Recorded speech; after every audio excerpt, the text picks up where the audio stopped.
বাংলাদেশের অন্তর্বর্তীকালীন সরকারের প্রধান উপদেষ্টা পরিষদের এক অনির্ধারিত বৈঠকে আজ শনিবার দুপুরে গুরুত্বপূর্ণ সিদ্ধান্ত গৃহীত হয়েছে। জাতীয় অর্থনৈতিক পরিষদের সভা শেষে রাজধানীর শেরেবাংলা নগর এলাকায় পরিকল্পনা কমিশনে এক বৈঠক অনুষ্ঠিত হয়।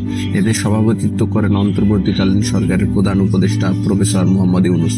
বৈঠকে সরকারের উপর অর্পিত তিনটি প্রধান দায়িত্ব, সুষ্ঠু নির্বাচন, সংস্কার ও বিচার প্রক্রিয়া নিয়ে বিস্তারিত আলোচনা হয়।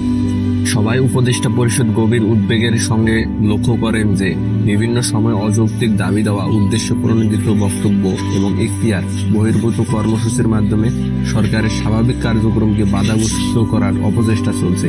এর ফলে জনমনে বিভ্রান্তি, সংশয় ও সন্দেহ সৃষ্টি হচ্ছে। এ পরিস্থিতিতে পরিষদ মনে করেন দেশের স্থিতিশীলতা রক্ষা, নির্বাচন ও বিচার প্রক্রিয়া নির্বিঘ্নে সম্পূর্ণ করার এবং চিরতরে স্বৈরাচার ঠেকাতে প্রয়োজন বৃহত্তর জাতীয় ঐক্য। সরকার রাজনৈতিক দলগুলোর মতামত শুনবে এবং এ বিষয়ে শীঘ্রই নিজেদের অবস্থান স্পষ্টভাবে তুলে ধরবে। সরকার স্পষ্ট করে জানতে চায়, শত বাধা সত্ত্বেও গোষ্ঠী স্বার্থকে উপেক্ষা করে দেশের জনগণের প্রতি অঙ্গীকারাবদ্ধ থেকে সরকার তার উপর অর্পিত দায়িত্ব পালন করে যাচ্ছে।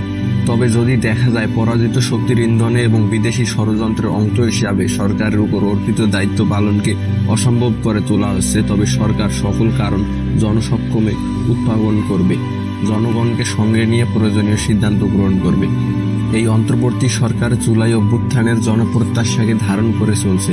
তবে সরকার স্বকীয়তা, সংস্কার উদ্বেগ, বিচার প্রক্রিয়া ও নির্বাচনকে বাধাগ্রস্ত করা হলে সরকার কোনো দ্বিধা না করে জনগণের সহায়তায় ভবিষ্যৎ সিদ্ধান্ত গ্রহণে অগ্রসর হবে।